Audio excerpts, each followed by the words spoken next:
Good morning students. Today is your MS class. So today I will start the chapter 7. Okay. Saving our earth. The name of the chapter is Saving our earth means अपने पृथ्वी को बचाना. Okay. तो इस chapter में आपको अर्थ के बारे में आप अपने अर्थ को कैसे बचा सकते हो. बचाना मीन्स आप जानते हो कि हम जिस प्लेनेट पर रहते हैं वो हमारा अर्थ है, वो हमारी पृथ्वी है, उसे हम कहते हैं अर्थ है. और इस समय अर्थ पर जो सबसे ज़्यादा प्रॉब्लम चल रही है वो है क्या है, ग्लोबल वार्मिंग. ओके. इस प्रॉब्लम से हमें अपनी पृथ्वी को बचाना है. ग्लोबल वार्मिंग से हमें अपने अर्थ को बचाना है. ठीक है. ग्लोबल वार्मिंग है क्या? ग्लोबल वॉर मीन्स गर्म करना और ग्लोबल मीन्स जो हमारी पृथ्वी है, ग्लोब है. ओके. इसका मॉडल क्या होता है? अर्थ का ग्लोब होता है ना. तो ग्लोबल वार्मिंग जो हमारी मीन्स हमारी जो पृथ्वी है वो इतनी गर्म हो जा रही है जिसकी वजह से जो है हमारे एटमॉस्फेयर को बहुत ही नुकसान पहुंच रहा है. Okay. Now let's start the chapter. इस चैप्टर में हम पढ़ेंगे ग्लोबल वार्मिंग से हम अपनी पृथ्वी को कैसे बचा सकते हैं. ग्लोबल वार्मिंग है क्या, ये कैसे ये बढ़ रहा है. Okay. An environment is the natural surroundings which help life to grow, nourish and destroy on this planet. Means इसी पृथ्वी पर इसी वातावरण में, इसी पृथ्वी पर हमारी लाइफ ग्रो करती है. मतलब हम ग्रो करते हैं, बढ़ते हैं, हमारा पालन पोषण होता है इसी एनवायरनमेंट के थ्रू. और इसी पर हम नष्ट हो जाते हैं, इसी पर हम मिट्टी में मिल जाते हैं. ओके. वो भी इन्वायरमेंटल के थ्रू ही होता है. इसी इन्वायरमेंटल में हम डिस्ट्रॉय भी हो जाते हैं. तो इसे क्या कहते हैं? अर्थ, पृथ्वी. Okay. Natural environment plays a great role in the existence of life on earth. जो नेचुरल इन्वायरमेंट है, जो प्राकृतिक वातावरण है, वह एक ग्रेट मतलब महान भूमिका निभाती है, हमारे जीवन की एक महान भूमिका निभाता है हमारे इस पृथ्वी पर. And it has human being, animals and other living things grow and develop naturally. और यह क्या हेल्प करता है? यह मनुष्य को, जानवरों को और भी जितनी लिविंग थिंग्स हैं उनको बढ़ने में, डेवलप करने में प्राकृतिक रूप से हेल्प करता है. कौन? नेचुरल इन्वायरमेंट, जो हमारा प्राकृतिक वातावरण है. ओके. उसी में हम बढ़ते हैं, सांस लेते हैं, खाते पीते हैं, जीते हैं, आगे बढ़ते हैं, डेवलप करते हैं इन्हीं प्राकृतिक चीज़ों की वजह से. Okay. But due to some harmful and selfish activities of the human being our environment is getting adversely affected.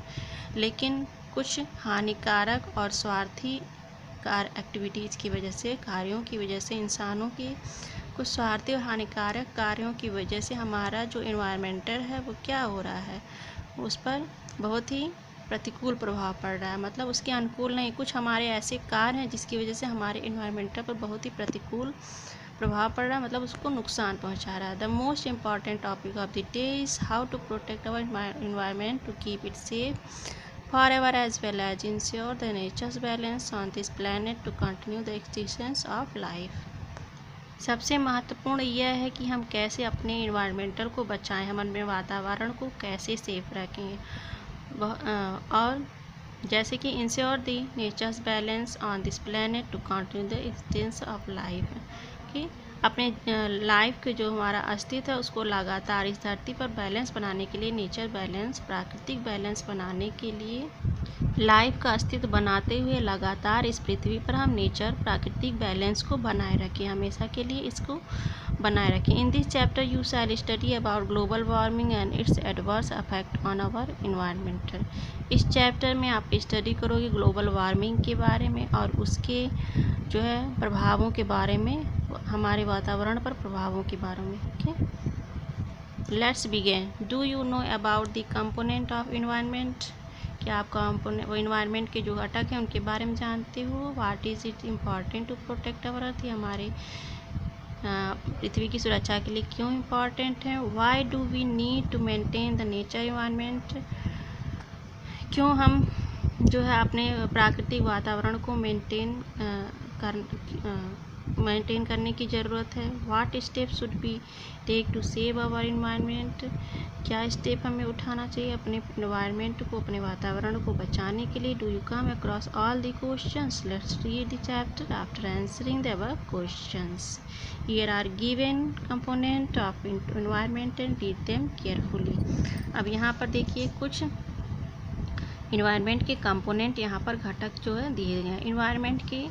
देखिए 2 पार्ट यहाँ पर दिए गए हैं। फर्स्ट पार्ट में जो है बायोटिक लिविंग, बायोटिक मीन जैविक घटक, बायोटिक घटक, लिविंग घटक सजीव, जिसमें plants, animal and human beings आते हैं, मनुष्य आते हैं। एंड दूसरा कौन सा है, दूसरा पार्ट है ए बायोटिक मतलब अजैविक घटक, जैविक घटक और अजैविक घटक। ए बायोटिक नॉन लिविंग, यहाँ सजीव थे निर्जीव चीज़ें, निर्जीव चीज़ें भी इन्वायरमेंट में आती हैं। जैसे उसमें क्या हो गया, air, water, rock, sound, light, temperature. Okay, ये सब नॉन लिविंग थिंग्स में इन्वायरमेंट में ये सब चीज़, इन्वायरमेंट सब चीज़ों से मिल करके बना होता है। Okay, planet, animal, human, air, water, हर चीज़ों से मिल के हमारा वातावरण जो है बना हुआ है। तो ये सब कंपोनेंट है इन्वायरमेंट के। Our environment contains gases like carbon dioxide, nitrogen, hydrogen and methane which are emitted by the burning of fuels, but their excess can causes a lot of damage to the atmosphere. Therefore, we should avoid burning of fuel as much as possible. हमारा जो environment है, हमारा जो वातावरण है, वह कई गैसों से मिलकर बना, जैसे carbon dioxide, nitrogen, hydrogen, methane. Which are emanating means produce, जो प्रोड्यूस करते हैं, क्या जो प्रोड्यूस होते हैं by the burning of fuels, but their excess, जो ईंधनों के जलने पर प्रोड्यूस होते हैं, निकलते हैं, जैसे प्रोड्यूस होते हैं ईंधनों के जलने से। बट देयर एक्सेस, लेकिन उनका अधिक मात्रा में, can cause a lot of damage to the atmosphere, लेकिन उनकी अधिक मात्रा जो हमारे वायुमंडल को नुकसान पहुँचाने का कारण है। Okay, therefore we should avoid, इसलिए हमें जो है इन ईंधनों के जलने को अवॉइड करना चाहिए, जितना हो सके, जितना संभव हो इनके ईंधनों को जलने को मतलब रोकना चाहिए, अवॉइड करना चाहिए। The major threat to our environment is global warming. Global warming जो है हमारे वातावरण के लिए सबसे अधिक चेतावनी है, मतलब सबसे अधिक चिंता का विषय है ये। It is the phenomena of increase in the average temperature of the earth atmosphere. यह पृथ्वी का जो वायुमंडल है उसके टेम्परेचर को, उसके तापमान को अधिक बढ़ाने का यही फिनोमिना है, यही घटना है। मतलब ग्लोबल वार्मिंग ही हमारे पृथ्वी के टेम्परेचर को जो है बहुत अधिक बढ़ा दे रही है। हमारे तापमान को पृथ्वी के बढ़ाने का कारण ग्लोबल वार्मिंग है। For several decades scientists have been telling us that as a result of man's thoughtless activities the earth is becoming warmer. For several decades means काफ़ी दशकों के लिए, मतलब हमारे साइंटिस्ट ने क्या कहा, काफ़ी दशक के लिए साइंटिस्ट ने हमें बता दिया है कि as a result of man thoughtless, जो हमारे इंसान है उनकी जो थॉटलेस एक्टिविटीज़ है, मतलब बुद्धिहीन कार्य है, जो बिना बुद्धि के करते, बिना सोचे समझे करते हैं, उसके परिणाम स्वरूप the earth is becoming warmer, earth क्या हो रहा है, गर्म होते जा रहा है। They have warned us that unless we take definite steps to restrict such activities, we will be soon in trouble. उन्होंने हमें चेतावनी दी है कि unless we take definite, हमें कोई ना कोई निश्चित कदम उठाना चाहिए। ओके, रिस्ट्रिक्ट सच इन एक्टिविटीज़ को, इन कार्यों को प्रतिबंधित करने के लिए हमें कोई ना कोई निश्चित कदम उठाना चाहिए, नहीं तो वी विल बी सून इन, नहीं तो हम एक परेशानी में फंस जाएंगे। ओके, जल्द ही हम किसी न किसी प्रॉब्लम में पड़ जाएंगे, किसी न किसी परेशानी में पड़े, अगर ये ग्लोबल वार्मिंग कम नहीं होगी। The earth is just warm enough to help all living things survive. पृथ्वी जो है वैसे ही काफ़ी गर्म है, जो ऑल लिविंग थिंग्स है, जो भी जितने भी लिविंग थिंग्स हैं उनके जीने के लिए पृथ्वी वैसे ही काफ़ी गर्म है, मतलब पर्याप्त है। तो उसके लिए वह पर्याप्त है। This is because the gases in the earth atmosphere behave like a green house. यह ऐसा इसलिए है, इस कारण से है क्योंकि गैसें जो अर्थ के वायुमंडल में जो गैसें हैं वह किस तरह बिहेव करती हैं, वे एक ग्रीन हाउस की तरह बिहेव करती हैं। अब ये ग्रीन हाउस क्या होता है? Green house is a small glass house where planets are grown specially in winter. एक ग्रीन हाउस एक स्मॉल ग्लास हाउस है, मतलब शीशे का बना हुआ घर होता है, एक छोटा सा ग्रीन, उसे हम ग्रीन हाउस कहते हैं। उसमें क्या फैसिलिटी होती है? उसमें होता है कि वे उसमें जो है वहाँ पर प्लांट ग्रो करते हैं, जहाँ पर किस लिए बनता है? प्लांट ग्रो करके स्पेशली ठंडक में, स्पेशली और ठंडक में प्लांट के ग्रो करने के लिए वह ग्रीन हाउस बनाया जाता है। The glass panels of a greenhouse allow the rays of the sun to come in but do not allow the heat to escape. Okay जो ग्लास पैनल होता है ग्रीन हाउस का, जो ग्रीन हाउस ग्लास से बना होता है, शीशे से बना होता है, जो उसका शीशे का पैनल जो होता है, शीशे जो बना होता है वो अलाउ द रेज, वह सन के किरणों को अंदर आने के लिए अलाउ करता है। ओके अंदर आने देता है, but do not allow the heat to escape. लेकिन उस जो सन की रे जब अंदर आती है वो अंदर आने के लिए अलाउ करता है, लेकिन जो गर्मी अंदर होती है उसकी वजह से जो गर्मी होती है उसे बाहर नहीं जाने देता है। ग्रीन हाउस की ये क्वालिटी है कि वो जो सन की रेज आती है उसे तो अंदर आने देता है, लेकिन उसकी वजह से जो गर्मी अंदर आती है वो बाहर नहीं जा पाती। Okay the special glass panel keep reflecting the rays inside thereby trapping the heat within the greenhouse। जो स्पेशल ग्लास पैनल होते हैं वो क्या keep reflecting the rays inside, वह उन रेज को अंदर की तरफ रिफ्लेक्ट कर देते हैं। ग्रीन हाउस में ग्रीन जो ग्लास होती है उसके अंदर की तरफ, ग्लास पैनल के अंदर की तरफ रेज को रिफ्लेक्ट कर देते हैं, thereby trapping the heat, और जिसकी वजह से जो गर्मी होती है वहाँ पर अंदर चली जाती है, उसमें फंस जाती है। ट्रैप मीन्स फंसना, मतलब कि वह हीट जो है उस गैसेज में पहुंच जाती है, फंस जाती है with in the green house के अंदर फंस जाती है वो, मतलब ग्रीन हाउस के अंदर पहुंच जाती है, फिर इसके बाद वो बाहर नहीं निकल पाती। तो this trapped heat raises the temperature inside the green house. तो ये जो गर्मी होती है अंदर जो पहुँच गई थी वह टेम्परेचर को बढ़ाती है, इनसाइड द ग्रीन हाउस के अंदर के टेम्परेचर को बढ़ाती है।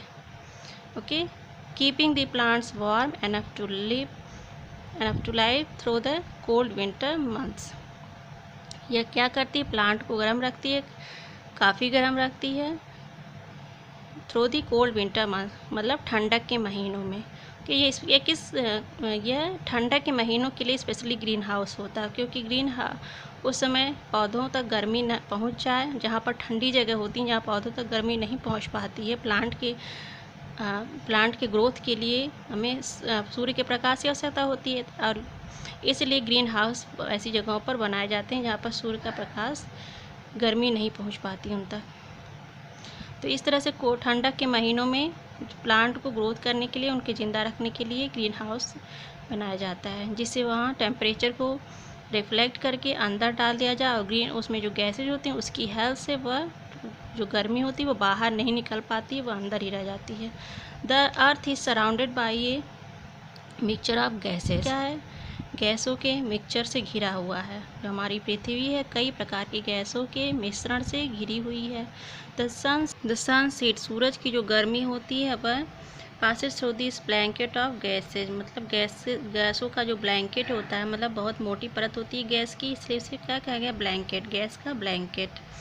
ओके कॉल्ड दी एटमॉस्फेयर, उसे हम क्या कहते हैं? वायुमंडल कहते हैं। जो गैस की परत होती है हमारे पृथ्वी के चारों तरफ ऊपर, जिससे सूरज की गर्मी पास होती है, उसे हम एटमॉस्फेयर कहते हैं। एंड रीचेज द अर्थ, और यह पृथ्वी पर पहुंचती है। उसके इससे हो करके, इन गैसों से हो करके, इस ब्लैंकेट, गैसेज ऑफ ब्लैंकेट मतलब जो मोटी परत होती है जो गैसेस की, उनसे हो करके यह पृथ्वी तक पहुंचती है। Some of this heat is absorb by the earth and rest of it is reflected back into space.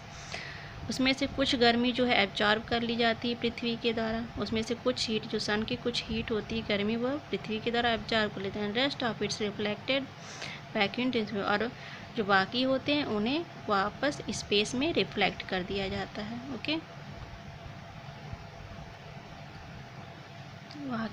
How ever there are some gases in the atmosphere that act like the glass panel of a greenhouse. इसी प्रकार से there are some जो कुछ gases होती हैं atmosphere में, हमारे वायुमंडल में जो कुछ गैसेज होती हैं वह किस तरह, वो act like the glass panel of A green house, वह ग्रीन हाउस के ग्लास पैनल की तरह बिहेव करती हैं। जैसे ग्रीन हाउस का ग्लास पैनल करता है, उसी तरह से वह गैसेज एटमॉस्फेयर की उसी तरह बिहेव करती हैं जैसे ग्रीन हाउस में होता है। वे क्या ग्रीन हाउस में क्या करते हैं, they stop some of the heat from returning to space. वह क्या कर देते हैं, वे उस हीट को जो अंदर प्रवेश हो जाते हैं पृथ्वी के, उन्हें जो है वापस स्पेस में जाने से रोकता है। ओके, उन्हें वापस स्पेस में नहीं जाने देता। ग्रीन हाउस में भी यही काम, जो रेज जो गर्मी अंदर आ जाती है वो वापस बाहर नहीं जा पाती उस ग्लास पैनल से। These gases present in small amounts in the atmosphere are called the greenhouse gases and help to maintain an optimal temperature on Earth. ये जो गैसेस होते हैं ये थोड़ी मात्रा में वायुमंडल में थोड़े उपस्थित होते हैं। ओके, थोड़ी मात्रा में ये ऑब्जर्व किए जाते हैं पृथ्वी के द्वारा, और थोड़ी मात्रा में ये वायुमंडल में जितनी पर्याप्त हमें जितनी ज़रूरत होती है अर्थ को। Okay, are called the green house gases, उन्हें क्या बोला जाता है, ग्रीन हाउस गैसेज बोला जाता है। And help to maintain on optimal temperature on earth, और यह पृथ्वी के तापमान को मेंटेन कर, ऑप्टिमल मीन्स पॉसिबिलिटी, काफ़ी पॉसिबल होती है, मतलब काफ़ी संभव होता है उसको टेम्परेचर को मेंटेन करने के लिए। This is called the green house effect, इसे क्या कहते हैं, ग्रीन हाउस इफेक्ट कहते हैं, इसे ग्रीन हाउस इफेक्ट कहता है। In the absence of the green house effect, greenhouse effect की अनुपस्थिति में the earth would be inhospitable, earth क्या हो जाएगा, इनहॉस्पिटेबल हो जाएगा, मतलब बहुत ही बुरी स्थिति हो जाएगी, क्योंकि it would be freezing cold, क्योंकि यह क्या कर देगा, यह ठंड जमाने वाला ठंड कर देगा। ओके, अगर धरती पर गर्मी नहीं रहेगी तो क्या हो जाएगा, ठंड जो हमारा ठंड बढ़ती चली जाएगी और वह फ्रीजिंग कोल्ड हो जाएगा, मतलब जम जाने वाली ठंड हो जाएगी। ओके, तो इसलिए पर्याप्त मात्रा में हमारे वायुमंडल के द्वारा हमारे ग्रीन हाउस इफेक्ट के थ्रू जो अर्थ पर जो गर्मी आती है वो हमारी धरती पर ही रहती है, वो वापस आकाश में नहीं जाती।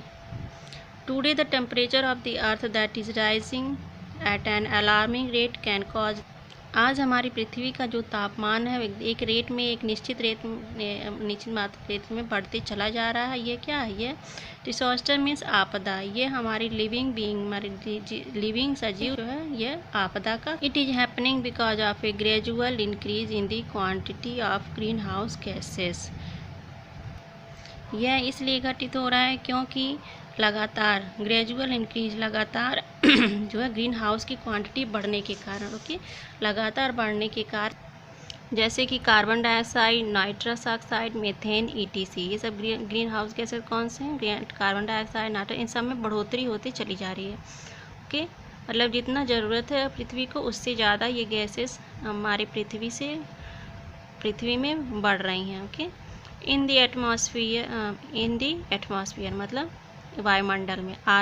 Increase in green house gases means more heat is being trapped on the earth surface, green houses के बढ़ने का मतलब है more heat is being trapped on earth surface, green gases के बढ़ने का मतलब है, जो ग्रीन हाउस की जो गैसेज हैं, ये सब गैसेज जो ऊपर नाम दिया गया, इनके बढ़ने का मतलब है कि पृथ्वी के द्वारा अधिक गैसों को रोकना, कि अधिक गर्मी को रोके रखना, इनका मतलब है ग्रीन हाउस की गैसेस बढ़ने का मतलब है कि ये क्या करती हैं, ये जो तापमान, जो गर्मी हमारी पृथ्वी पर आती है उसे बाहर नहीं जाने देती। तो इसका मतलब कि जो है ग्रीन हाउस की जो गैसेस हैं वो जितनी ज़्यादा बढ़ेंगी वह हमारी पृथ्वी को उतना ज़्यादा गर्म करेंगी, क्योंकि वो गर्मी बाहर जाएगी नहीं। This is causing global warming, यही ग्लोबल वार्मिंग का कारण है। Thereby increasing its normal temperature, this is causing global warming, जो नॉर्मल टेम्परेचर को बढ़ाते रहता है। ओके, ये हमारे ग्लोबल वार्मिंग का कारण है। From the time of the industrial revolution in the late 17th century, man has been burning increasing amount of fossil fuels to run his factories and his automobiles. Industrial revolution मतलब औद्योगिक क्रांति के समय से ही जो है 17th सेंचुरी से ही औद्योगिक क्रांति के जो समय चला आ रहा है, man has been burning, man क्या कर रहा है, इंसान क्या कर रहा है, वह मतलब increasing amount of fossil fuel, मतलब जो जीवाश्म ईंधन है उनको मतलब अधिक मात्रा में जलाया जा रहा है, उनको बर्न किया जा रहा है, उनको अधिक मात्रा में जलाया जा रहा है टू रन, अपनी फैक्ट्रियों को चलाने के लिए, एंड ऑटोमोबाइल्स, अपने ऑटोमोबाइल्स और फैक्ट्रियों को चलाने में अधिक मात्रा में ईंधनों का यूज कर रहा है, उन्हें जला रहा है लगातार। एज ए रिजल्ट, इसका परिणाम है कि the carbon dioxide content of the atmosphere has increased and so has the earth temperature. इसका परिणाम यह है कि कार्बन डाइऑक्साइड, हमारे एटमॉस्फेयर का जो कार्बन डाइऑक्साइड क्या है वह क्या हो रहा है, बढ़ते चला जा रहा है, and so has the earth temperature, और पृथ्वी के टेम्परेचर को भी बढ़ा रहा है उसी प्रकार। साइंटिस्ट चेतावनी देते हैं कि if such global warming takes place, अगर यह ग्लोबल वार्मिंग अपना इसी तरह से स्थान लेता रहा अपना, it will be widespread adverse effect human as well as on our flora and fauna. इसी तरह से अगर ग्लोबल वार्मिंग अपनी स्थान लेती रही, बढ़ता रहा, तो यह हमारे इंसानों पर गलत प्रभाव डालेगा, और उसी प्रकार हमारे जीवाश्म, हमारे वनस्पति और जीव जो है, फ्लोरा एंड फ्यूना मीन्स वनस्पति और जीव, इसी प्रकार से वनस्पति और जीव पर भी प्रभाव पड़ेगा। कि they warn that the northern and southern polar ice caps will melt, releasing a huge amount water that is now trapped as ice. उन्होंने चेतावनी दी, साइंटिस्ट ने चेतावनी दी कि नॉर्दर्न, जो हमारा नॉर्दर्न और साउदर्न पोलर है, उत्तरी और दक्षिणी जो ध्रुव है वहाँ की जो आइस कैप्स हैं वो पिघल रही हैं, जो चोटियाँ हैं, जो बर्फ़ की जो चोटियाँ हैं वो पिघल रही हैं। रिलीजिंग है मतलब पिघल रही हैं, तेज़ी से पिघल रही हैं। रिलीजिंग ए हग अमाउंट वाटर, और क्या करें, एक विशाल वाटर वहाँ से रिलीज कर रही हैं, वहाँ से छोड़ रही हैं।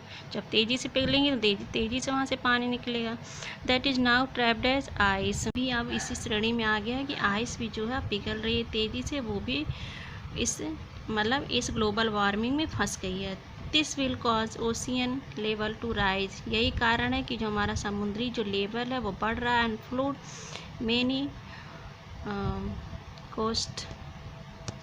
many coastal areas of low living countries like Bangladesh, Indonesia and the Netherlands।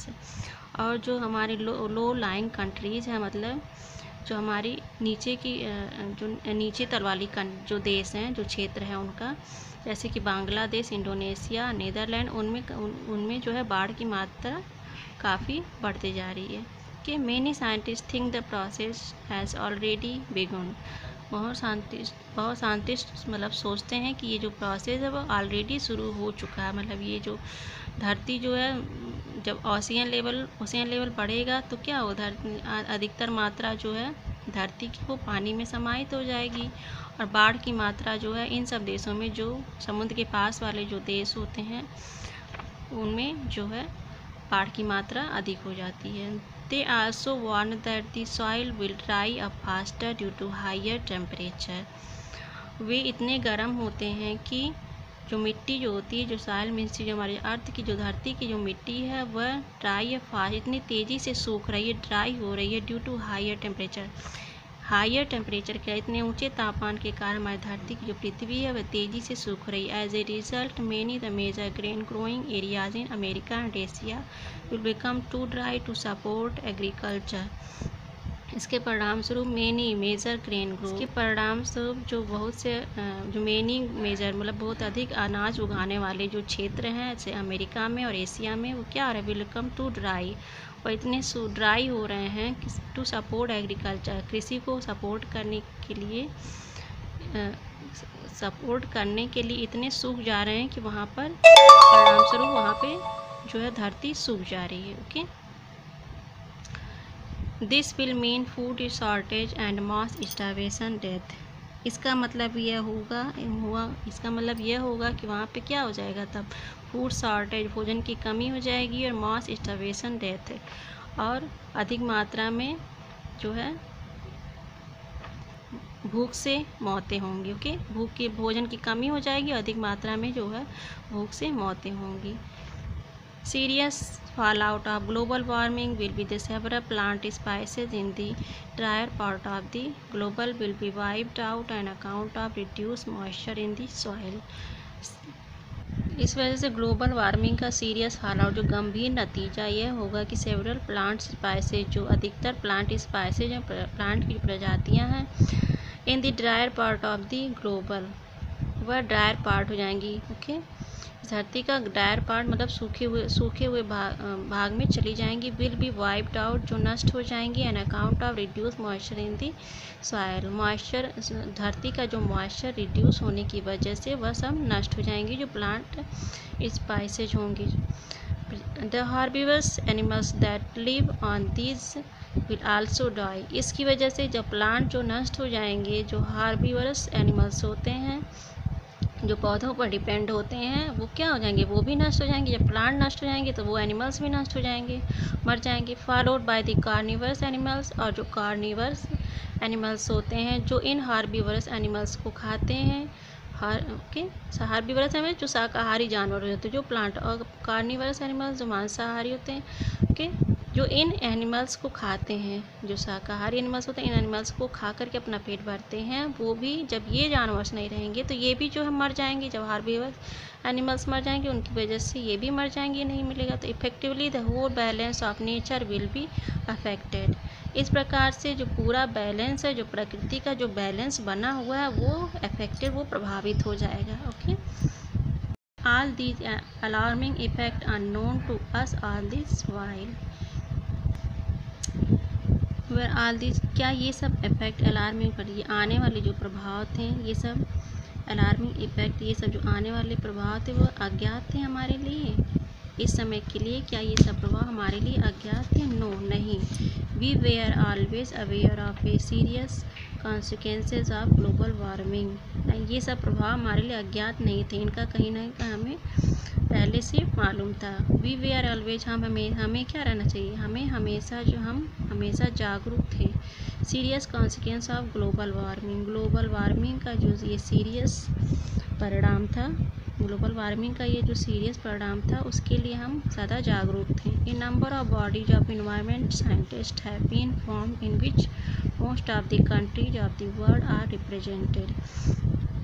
A number of bodies of environmental scientist, जो इन्वायरमेंटल साइंटिस्ट हैं, जो पर्यावरण वैज्ञानिक हैं, काफ़ी संख्या में वे सब have been formed in which most of the countries of the world as represent.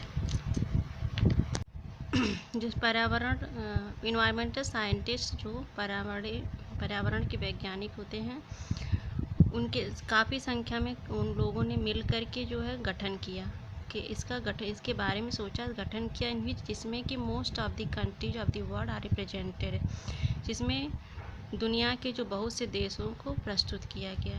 They meet periodically to exchange information on the subject and suggest immediate pressure. वे समय समय पर मिलते हैं और इस सब्जेक्ट के बारे में, इस विषय के बारे में एक दूसरे को इन्फॉर्मेशन एक्सचेंज करते हैं, मतलब एक दूसरे को इन्फॉर्मेशन देते हैं आपस में। एंड सजेस्ट इमाइटल, और कोई उसके उपचार के बारे में, अधिकतर उपचार के बारे में सजेस्ट करते हैं, मतलब आपस में डिस्कशन करते हैं, सलाह लेते हैं, इन्फॉर्मेशन एक्सचेंज करते हैं, इसके बारे में विचार करते हैं, इसके उपचार के बारे में, इसके उपायों के बारे में बहस करते हैं। They recommended that use of fossil fuel like petroleum. वे रिकमेंड करते हैं फॉसिल फ्यूल में जो जीवाश्म ईंधन है, जैसे कि पेट्रोलियम, कोयला एंड नेचुरल गैस, और जो प्राकृतिक gas would be curtailed means कटौती, उसकी कटौती के लिए, जो हमारे जो मिसयूज़ हो रहा है हमारे ईंधनों का, पेट्रोलियम का, जीवाश्म ईंधनों का, कोयलों का, उसकी कटौती के लिए जो है उसके बारे में मतलब रिकमेंड करते हैं, एक दूसरे को बताते हैं। दीज शुड बी रिप्लेस्ड मतलब इसे रिप्लेस किया जाना चाहिए, इसे बदलना चाहिए बाय, किसके द्वारा, बाय रिन्यूएबल सोर्सेज, नवीन सोर्सेज जो होते हैं जो नवीन स्रोत हैं एनर्जी के, जैसे कि solar energy, wind energy and hydro clear है। जो जीवाश्म ईंधन है उनको जलाने के बजाय उनको इन सब चीज़ों का यूज करने चाहिए। Okay. Also, a large number of trees take in carbon dioxide from the air and release oxygen instead. A large number of trees जो हैं, बहुत ज़्यादा संख्या में जो पेड़ हैं वो क्या करते हैं, कार्बन डाइऑक्साइड लेते हैं हवा से और ऑक्सीजन रिलीज करते हैं।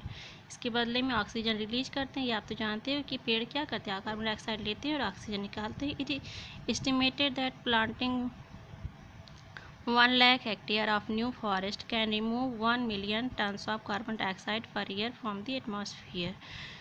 It estimate that इसको that planting यह एस्टिमेट किया गया, मतलब यह निकाला गया कि 1 लाख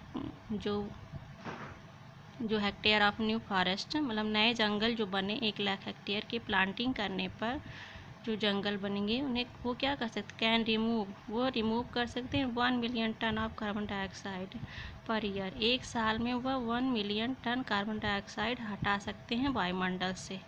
इस तरह से ऐसा निकाला गया।